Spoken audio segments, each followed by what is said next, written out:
all of you in this session. Today we are going to discuss a very important and basic topic that is related to our life. And the topic is no. Before going to disclose the topic, first we will talk about something. तो बच्चों, क्या आपने कभी घर बनते हुए देखा है? अपना ना सही, दूसरों का ही देखा तो है ना किसी का घर बनते हुए हमने अपनी लाइफ में ज़रूर देखा होता है। तो बच्चों, आप मुझे बताओगे कि घर बनाने के लिए हमें किन किन चीज़ों की ज़रूरत पड़ती है? आपका जवाब क्या होगा? सीमेंट, सरिया, रेता, बजरी। अरे एक चीज़ तो आप भूल ही गए। जो सबसे ज़रूरी चीज़ थी वो क्या है? सोचो, ज़रा सोचो। हाँ, ब्रिक्स। बिल्कुल सही कहा बच्चों आपने।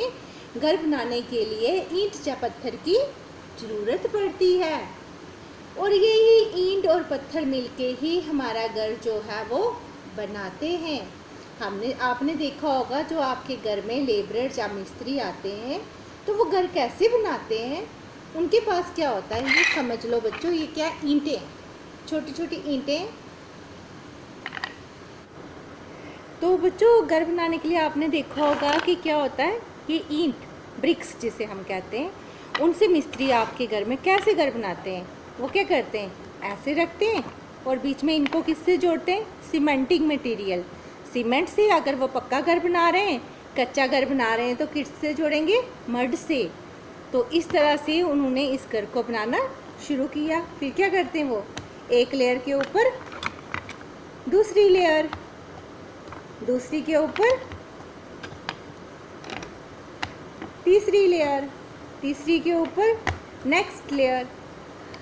जिस तरह से चाहो आप अपना घर बना सकते हो। जो शेप आप अपने घर को देना चाहते हो वो दे सकते हो। अगर आपको और बड़ा बनाना है तो और चढ़ा लो। अगर आपको घर के ऊपर कुछ वो टंकी वगैरह रखनी है, ये लो, हमने टंकी भी रख दी पानी की। तो ये हो गया आपका घर रेडी। इसी तरह से आप अलग अलग डिज़ाइन के घर भी बना सकते हो। देखो ये घर बनाया हुआ है एक। अगर आपको घर में स्टेयर्स रखनी है, ये देखो, ये छोटी छोटी ब्रिक्स को जोड़ के ये स्टेयर्स भी बन गई। यहाँ से चढ़ के आप छत तक जा सकते हो। देख सकते हो आपकी पानी की टंकी साफ़ है कि नहीं है। इस तरह से बच्चों, आपने देखा होगा कि जैसे घर बनाने के लिए छोटे छोटे ब्लॉक्स, ये देखो, ये हमने स्टेयर बनाई थी ना, इसको बनाने के लिए भी क्या है, ये छोटे छोटे ब्लॉक्स मिलके घर बनाते हैं। तो क्या आपने सोचा है कभी कि हमारी बॉडी ये कैसे बनी है? बच्चों, जिस तरह से आपने देखा, ये जो छोटे छोटे ब्लॉक्स मिलके पूरा घर बना देते हैं, उसी तरह से हमारी जो बॉडी है वो किससे बनी हुई है? सेल से बनी हुई है। आज हम यही पढ़ने जा रहे हैं कि सेल्स क्या है बच्चों? एक छोटा सा स्ट्रक्चर है जो हमें अपनी नेक्ड आई से नहीं दिखाई देता। इसको देखने के लिए हमारे पास एक इंस्ट्रूमेंट है जिसको हम माइक्रोस्कोप कहते हैं। और माइक्रोस्कोप की ये खासियत होती है कि वो छोटी चीज़ों को मैग्नीफाई करके हमें दिखाता है ताकि हम उसको देख सकें।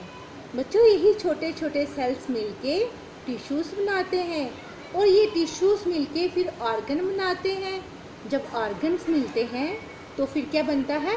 Organ system. और जब ढेर सारे ऑर्गन सिस्टम मिलके हमारी पूरी बॉडी को फ्रेम कर। अब हम मिलकर सेल के बारे में जानते हैं। A cell is defined as the smallest basic unit of life that is responsible for all of life processes. बच्चों, सेल्स क्या है? Structural and functional unit of life, यानी कि ये पूरी बॉडी के स्ट्रक्चर को और उसके फंक्शन को। And biological process, here the biological process means the different living process. जो हमारे अंदर अलग अलग प्रोसेस हो रही हैं उनको कंट्रोल करता है। और सेल की एक खासियत होती है बच्चों, वो क्या है? Cell can replicate itself. वो खुद को रेप्लिकेट कर सकता है, यानी कि 1 से 2 2 से 4, 4 से 8, 8 से 16, 16 से 32, 32 से इस तरह से सेल्स जो होते हैं वो खुद को रेप्लिकेट करते रहते हैं। Cells are the structural, functional and biological unit of all living being. A cell can replicate itself independently, hence they are known as the building blocks of life.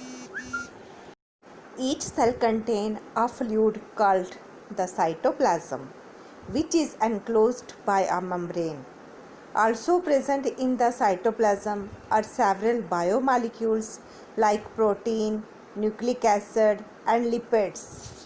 Her cell के अंदर एक fluid होता है जिसको हम cytoplasm कहते हैं, और साइटोप्लाज्म के अंदर ही जो डिफरेंट सेल ऑर्गेनेलीज होती हैं वो फ्लोट करती हैं। इसके अंदर बायोमॉलिक्यूल्स भी होते हैं, जैसे प्रोटीन्स हो गए, लिपिड्स हो गए, ये सब भी सेल के अंदर ही प्रेजेंट होते हैं। Moreover cellular structure called cell organelle are suspended in the cytoplasm. इसके अलावा क्या होता है, जो सेलुलर स्ट्रक्चर्स होते हैं जिन्हें हम सेल ऑर्गेनेल्स भी कहते हैं, वो भी किसके अंदर होती हैं, साइटोप्लाज्म के अंदर प्रेजेंट होती हैं। Now the question arises, what is a cell? And the answer to this question is, a cell is the structural and fundamental unit of life. The study of cell from its basic structure to the function of every cell organelle is called cell biology. Robert Hooke was the first biologist who discovered cells. All living organisms are made up of cells. They may be made up of a single cell, that is unicellular, or many cells, that is multicellular. Mycoplasm are the smallest known cell. Cells are the building blocks of all living beings. They provide structure to the body and converts the nutrients taken from the food into energy. Cells are complex and their components perform various functions in an organism. They are of different shapes and sizes, pretty much like brick of the building. Our body is made up of cells of different shapes and sizes. Cell comprises several cell organelles that perform specialized function to carry out life processes. Every organelle has a specific structure. The hereditary material of the organism is also present in the cells. After knowing the cell, let us move towards its structure.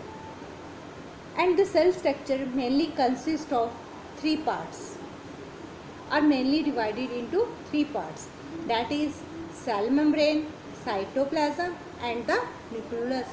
Let us study all these one by one.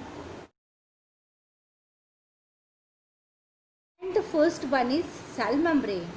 It is the outermost covering of the cell. ये एक ऐसी पतली सी transparent membrane होती है जिसने sales को बाहर से कवर करके रखा होता है।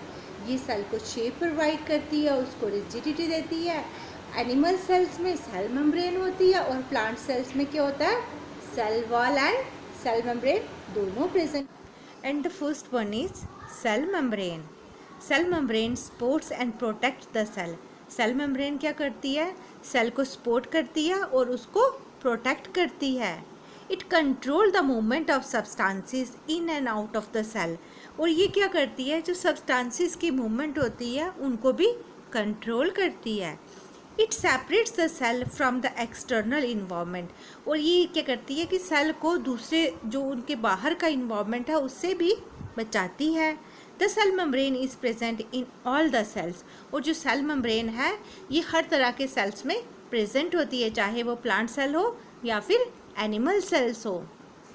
The cell membrane is the outer covering of the cell within which all other organelles such as the cytoplasm and nucleus are enclosed. It is also referred to as the plasma membrane. बच्चों, cell membrane को हम plasma membrane भी कहते हैं. इसी ने सारे organelles को बाहर से कवर करके रखा हुआ होता है. मेम्ब्रेन को पढ़ने के बाद अब बारी आती है सेल वॉल की. Cell wall it is the prominent feature of plant cell. ये प्लांट सेल का प्रोमिनेंट फीचर होती है, क्योंकि सेल वॉल जो होती है जनरली जब मोस्टली प्लांट सेल्स में ही प्रेजेंट होती है। अब सेल वॉल का क्या नाम है? इट प्रोवाइड रिजिडिटी और स्टिफनेस टू प्लांट सेल। ये प्लांट सेल्स को रिजिडिटी प्रोवाइड करती है। और ये क्या होती है? Cell membrane.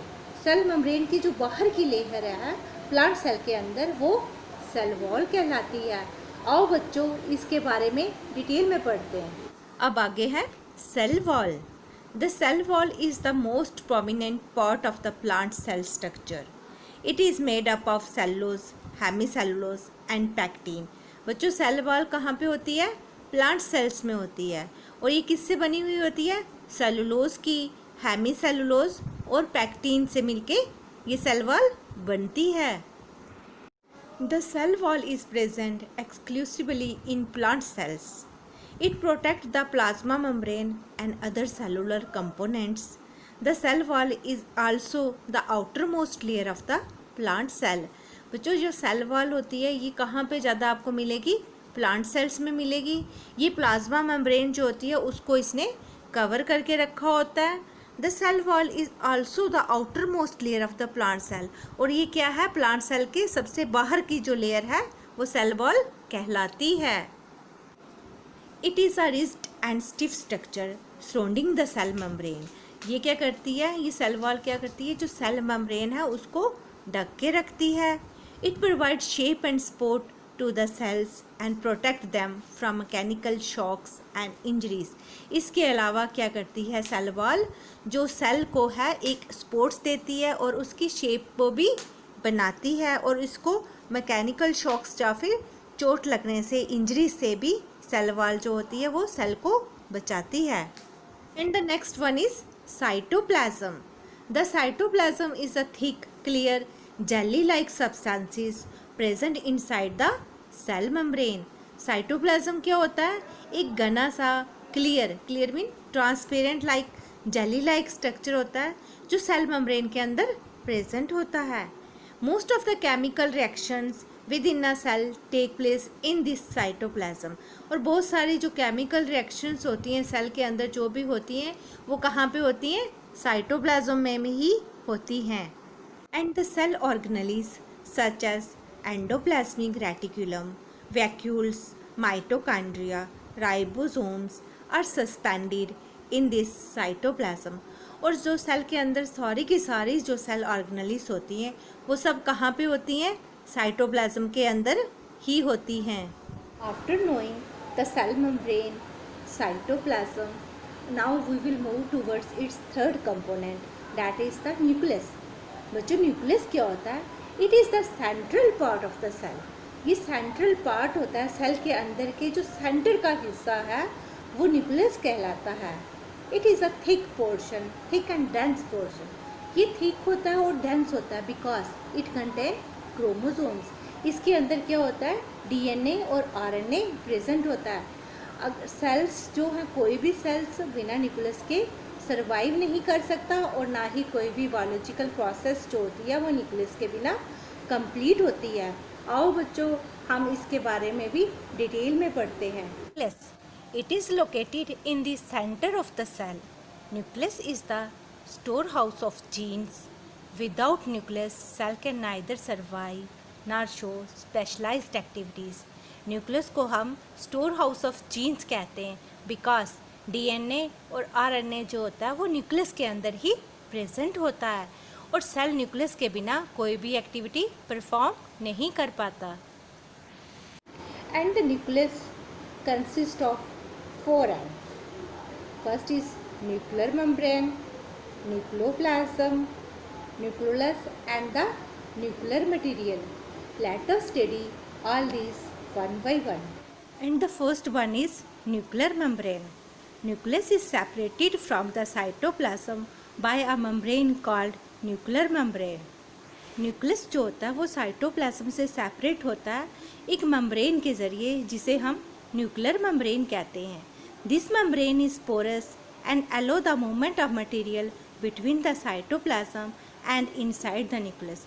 और जो ये न्यूक्लियर मेम्ब्रेन होती है ये क्या होती है? पोरस होती है। ये क्या करती है? जो मूवमेंट्स ऑफ मटेरियल है साइटोप्लाज्म से न्यूक्लियस के तक आने जाने में हेल्प करती है। It is also called a nuclear envelope. इसको कभी कभी हम न्यूक्लियर एनवल्प भी कहते हैं। न्यूक्लियर एनवल्प इसको इसलिए कहते हैं क्योंकि इसने न्यूक्लियस को कवर करके रखा हुआ होता है। And the next one is nucleoplasm. It is the cytoplasm of nucleus. ये क्या होता है, जिस तरह से सेल का साइटोप्लाज्म होता है इसी तरह से न्यूक्लियोप्लाज्म जो होता है वो न्यूक्लियस के अंदर का मटेरियल होता है। इसको हम साइटोप्लाज्म ऑफ न्यूक्लियस भी कहते हैं। अब बारी आती है न्यूक्लियस की। It is the small Oval body which is rich in protein and RNA। Ribosome formation occur in nucleus. Ribosome is an organelle which is present in cell and directly or indirectly help in survival of cell. बच्चों, जो nucleus होता है वो nucleus के अंदर का एक portion होता है जिसके अंदर क्या होता है, प्रोटीन और RNA की सिंथेसिस होती है। यहाँ पे राइबोसोम्स की फॉर्मेशन होती है। और ribosomes is an organelle. Ribosomes ऐसे ऑर्गेनेलीज हैं जो सेल के अंदर प्रेजेंट होते हैं, डायरेक्टली और इनडायरेक्टली हेल्पफुल, जो उसकी मदद करते हैं in the survival of cell, cell के जिंदा रहने में। Now we will move towards its function of nucleus. It regulates cell cycle. ये सेल साइकिल को रेगुलेट करता है। It control metabolic activities. और दूसरा इसका काम क्या है, जितनी भी मेटाबॉलिक एक्टिविटीज़ होती हैं सेल के अंदर ये सारी की सारी उनको कंट्रोल करता है। It contain genes. इसमें जीन्स होते हैं which are helpful in transmission of characters, जो मदद करते हैं किसके, transmission of characters from parent to offsprings. यानी कि माँ बाप से बच्चों के अंदर जो कैरेक्टर ट्रांसफर्स होते हैं वो किसकी मदद से होते हैं, न्यूक्लियस के अंदर जो जीन्स होते हैं, जेनेटिक मटेरियल जो होता है उससे ही कैरेक्टर्स जो होते हैं माँ बाप से आगे उनकी नेक्स्ट जनरेशन में पास ऑन होते हैं। The nucleus is surrounded by a nuclear envelope that separates the DNA from the rest of the cell. जो न्यूक्लियस होता है इसको किसने सराउंड करके रखा होता है, न्यूक्लियर एनवल्प ने, जो सेपरेट करता है डीएनए को from the rest of the cell, cell के बाकी हिस्से से डीएनए को अलग रखता है। The nucleus protects the DNA. इसके अलावा न्यूक्लियस क्या होता है, डीएनए को प्रोटेक्ट करता है, उसको बचाता है। And is an integral component of a plant cell structure. ये क्या होता है, ज़रूरी कंपोनेंट होता है किसके लिए, प्लांट सेल स्ट्रक्चर का जो ज़रूरी हिस्सा है वो क्या है, न्यूक्लियस है, जो डीएनए को प्रोटेक्ट करके रखता है।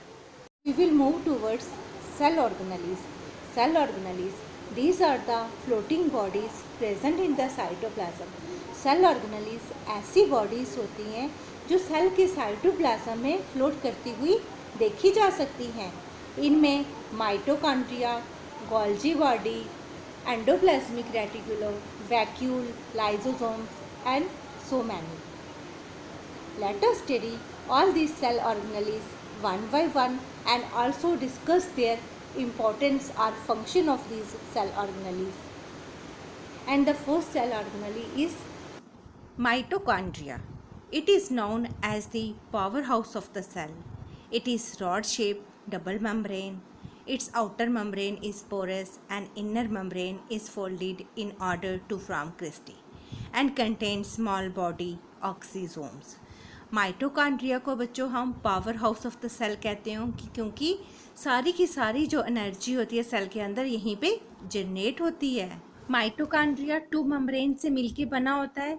इसकी जो बाहर की मेम्ब्रेन होती है वो पोरस होती है और जो इनर मेम्ब्रेन होती है वो क्या होती है, फोल्डेड होती है। And the fluid which is present in mitochondria is called as matrix. Fluid contain DNA and ribosomes. Mitochondria के अंदर जो फ्लूइड होता है ना उसको हम क्या कहते हैं, मैट्रिक्स कहते हैं। और इसी फ्लूइड के अंदर जो जेनेटिक मटेरियल होता है हमारा डीएनए और राइबोसोम्स प्रेजेंट होते हैं। It is present in plant and animals. Mitochondria जो होता है वो प्लांट्स में भी प्रेजेंट होता है और एनिमल सेल्स के अंदर भी प्रेजेंट होता है। Now we will move towards the function of mitochondria. In mitochondria, breakdown of food occur and produces energy in chemical form, that is ATP. ATP mean adenosine triphosphate. बच्चों, जो mitochondria के अंदर क्या होता है, ब्रेकडाउन ऑफ फूड होता है, जो खाना होता है वो उसमें ब्रेकडाउन होता है और एनर्जी प्रोड्यूस होती है। And the next organelle is vacuole. It is fluid filled membrane. It is present in plants. In plant, vacuole are large and permanent. बच्चों, ये वैक्यूल क्या होते हैं? ये एक ऐसी मेम्ब्रेन होती है जो फ्लूइड से भरी हुई होती है, और प्लांट्स के अंदर जो वैक्यूल्स होते हैं वो बहुत ही बड़े साइज़ के होते हैं और परमानेंट होते हैं। The outer membrane of the plant cell is called as ctenoplast and filled with fluid cell sap. There are chances that they may be present in animal, but their size is very small. Vacuoles are present in animals and are used for storage purposes. Vacuoles animal cells में भी present होते हैं, लेकिन इनका size जो है वो थोड़ा छोटा होता है और ये टेम्परेरी होते हैं, और ये किस काम आते हैं? स्टोरेज पर्पसेस के काम आते हैं। Now it's time to know the function of vacuole. It provides rigidity and turgidity. बच्चों, ये क्या करता है, जो प्लांट्स होते हैं उनके लीफ आपने स्वलन देखे ना, सूजे सूजे से, फूले फूले से, ये वैक्यूल के कारण ही होते हैं। They are helpful in storing substances. इसके अलावा ये क्या करता है कि जो सब्सटेंसेस होता है उसको स्टोर भी करता है प्लांट्स के अंदर। And the next cell organelle is endoplasmic reticulum. Now let us study about this. Now our next organelle is endoplasmic reticulum. Endoplasmic reticulum is a membranous network or irregular network of membrane enclosing fluid in its cavity. बच्चों, endoplasmic reticulum क्या होता है? ये irregular network होता है membrane का, जो क्या करता है, उसके अंदर क्या होता है, फ्लूइड होता है, उसकी कैविटी के अंदर फ्लूइड भरा हुआ होता है और इसकी मेम्ब्रेन का कोई सिरा हमें दिखाई नहीं देता। There are two types of endoplasmic reticulum. Endoplasmic reticulum जो होते हैं वो दो तरह के होते हैं। पहला होता है रफ एंडोप्लाज्मिक रेटिकुलम और दूसरा होता है स्मूथ एंडोप्लाज्मिक रेटिकुलम। अब जो रफ एंडोप्लाज्मिक रेटिकुलम होता है वो रफ क्यों होता है?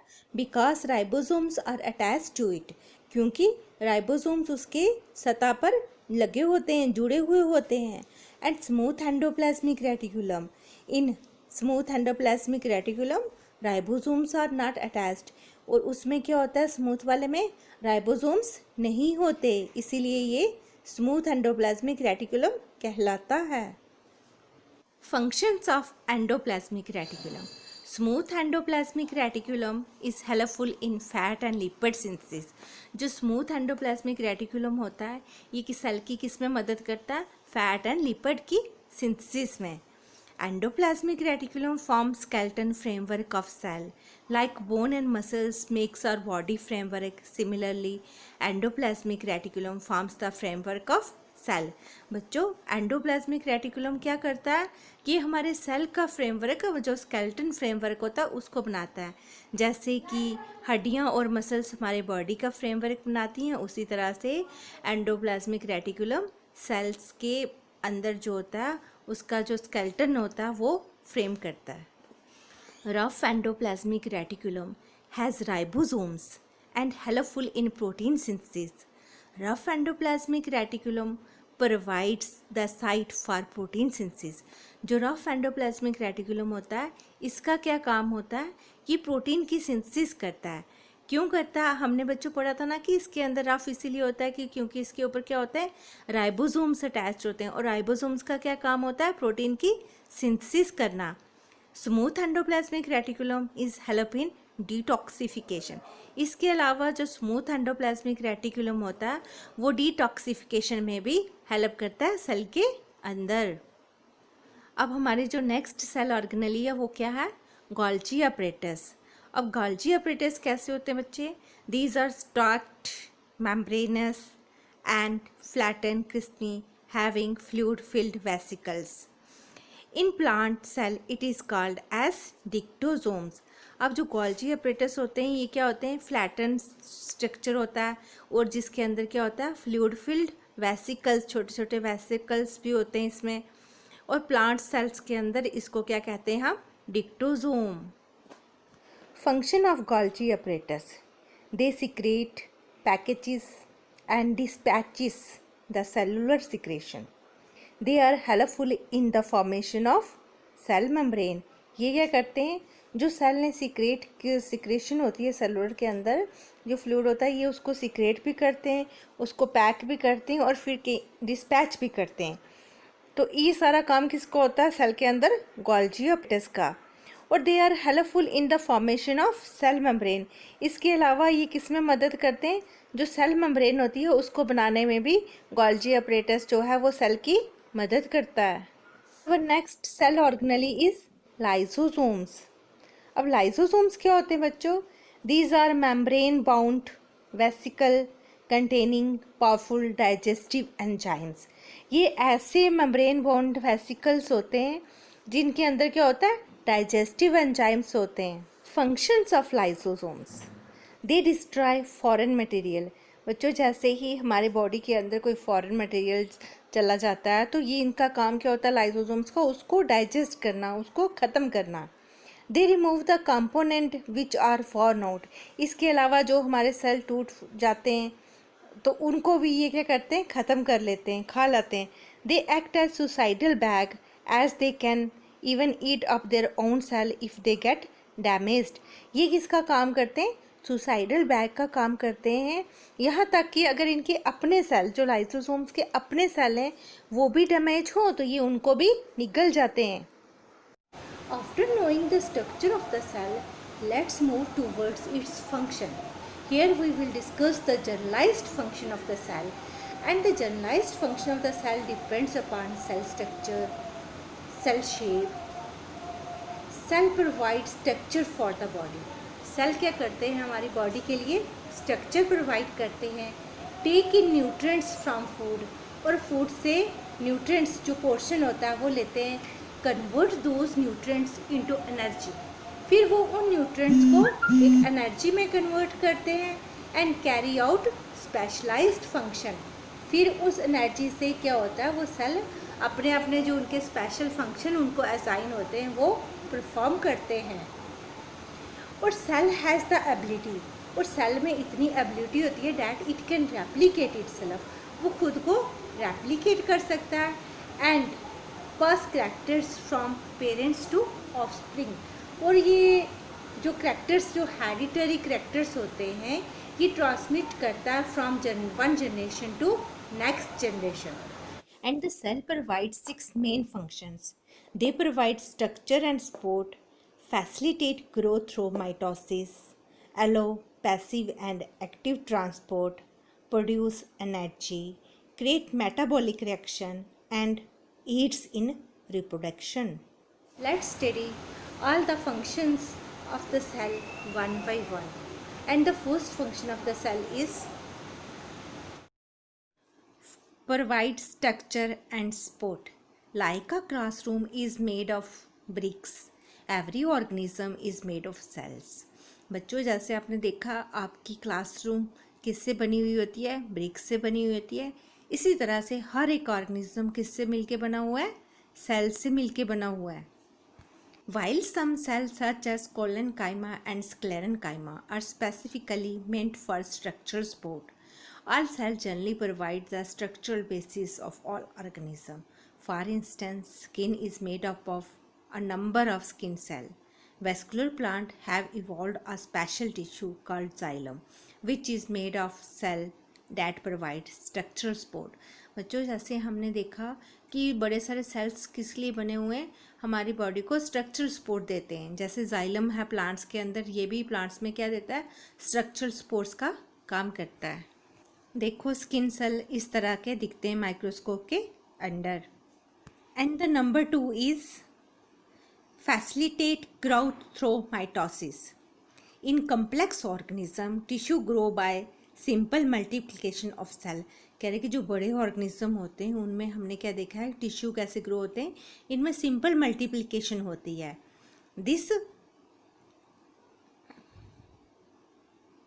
This take place through the process of mitosis in which the parent cell break down to form two daughter cell identical to it. ये किसकी जरिए से होती है? माइटोसिस की जरिए होती है, जिसमें पेरेंट सेल डिवाइड होता है टू डॉटर सेल्स में, और दोनों के दोनों कैसे होते हैं? पेरेंट्स की तरह सेम टू सेम होते हैं. Mitosis is also the process through which simpler organism reproduce and give rise to new organism. Mitosis एक ऐसी प्रोसेस है. अब हमारा तीसरा फंक्शन क्या है? सिंपल ऑर्गेनिजम्स जो होते हैं वो रिप्रोड्यूस करते हैं और पैदा करते हैं एक न्यू एक्टिव और पैसिव ट्रांसपोर्ट को एलो करता है सेल. जैसे कैसे बच्चों? Cell import nutrients to use in the various chemical process that go on inside them.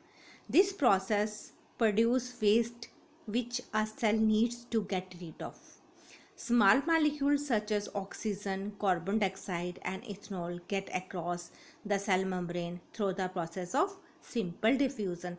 बच्चों ये क्या होता है कि एक्टिव और पैसिव ट्रांसपोर्ट में क्या होता है? जो सेल होता है ये अपने अंदर जो केमिकल प्रोसेस होती हैं वो उनको करता है. इसके बाद जो वेस्ट होता है वो रीड करता है बॉडी से या सेल के बाहर through cell membrane by the process of simple diffusion के जरिए. आओ बच्चों आगे बढ़ते हैं चौथे फंक्शन की तरफ. और चौथा फंक्शन क्या है सेल का? Produce energy. An organism survival depend upon the thousands of chemical reaction that cell carry out relentlessly. कह रहे कि जो भी ऑर्गेनिज्म का सर्वाइवल है वो किस पे डिपेंड करता है? जो सारी की सारी केमिकल रिएक्शंस होती हैं सेल के अंदर होती हैं उन्हीं के ऊपर ऑर्गेनिज्म का जो सर्वाइवल है वो डिपेंड करता है. और whereas animal get their energy through a mechanism called respiration. इसके अलावा जो एनिमल्स होते हैं उनको एनर्जी कहाँ से मिलती है? एक प्रोसेस, एक तरीका जिसको हम क्या कहते हैं? Respiration. After the fourth one now we will move towards fifth function that is create metabolic reactions. ये मेटाबॉलिक रिएक्शंस को क्रिएट करते हैं सेल के अंदर. Metabolism includes all the chemical reaction that take place inside an organism to keep it alive. Metabolism में क्या होता है कि इसमें सारी की सारी केमिकल रिएक्शंस होती हैं जो एक ऑर्गेनिज्म के अंदर टेक प्लेस होती हैं जिससे ऑर्गेनिज्म क्या होता है? जिंदा रह पाता है. These reaction can be of catabolic और anabolic. The process of energy production by breaking down molecules is known as catabolism. Anabolic reactions on the other hand use energy to make bigger substances from simpler one. और metabolism बच्चों ये किस तरह से होता है? इसमें दो तरह की रिएक्शंस होती हैं. एक कैटाबॉलिक रिएक्शंस होती हैं, दूसरा एनाबॉलिक रिएक्शंस होती हैं. और कैटाबॉलिक रिएक्शंस में क्या होता है? बड़े मॉलिक्यूल टूट के सिंपल वन बनते हैं. और एनाबॉलिक में क्या होता है? जो एनर्जी मिलती है मेक बिगर सब्सटेंसेस फ्रॉम, जो सिंपल छोटे छोटे सब्सटेंसेस होते हैं मिलकर बिगर सब्सटेंस बनाते हैं और एनर्जी को रिलीज करते हैं. अब आते हैं हमारे लास्ट फंक्शन. जो सेल का लास्ट फंक्शन क्या है? Aids in reproduction. यानी कि ये रिप्रोडक्शन में मदद करता है. Reproduction is vital for the survival of a species. Reproduction क्या होती है? बहुत ही ज़रूरी प्रोसेस होती है किसी भी स्पीशीज़ के ज़िंदा रहने के लिए. A cell help in reproduction through the process of mitosis. और सेल कैसे मदद करता है रिप्रोडक्शन में? प्रोसेस ऑफ माइटोसिस के जरिए. And meiosis. In mitosis cell divide to form new cell and this is termed as asexual reproduction. और mitosis में क्या होता है? सेल डिवाइड हो जाता है और बनाता है दो नए सेल्स बनाता है. इसको हम क्या बोलते हैं? Asexual reproduction. Whereas in meiosis take place in gametes or reproductive cell where there is a mixing of genetic information. लेकिन मियोसिस क्या होती है? ये कहाँ पे टेक प्लेस होती है? जो गैमेट्स या फिर हमारे रिप्रोडक्टिव सेल्स होते हैं उनके अंदर होती है. This cause daughter cells to be genetically different from the parents. इसमें क्या होता है? जो डॉटर सेल्स बनते हैं, जो नए सेल्स बनते हैं वो अपने पेरेंट्स से बिल्कुल अलग होते हैं. Meiosis is a part of sexual reproduction. और मियोसिस किसका पार्ट होती है? सेक्सुअल रिप्रोडक्शन का. आपने देखा होगा माइटोसिस में एसेक्सुअल रिप्रोडक्शन होती है और जब मियोसिस होती है तब क्या होता है? सेक्सुअल रिप्रोडक्शन होती है. बच्चों ये थे सेल के फंक्शन. प्यारे बच्चों हमारा आज का टॉपिक यहीं पे ख़त्म होता है. आशा करती हूँ कि आपको ये समझ आया होगा. फिर मिलते हैं एक नए टॉपिक के साथ. तब तक जय हिंद, जय भारत.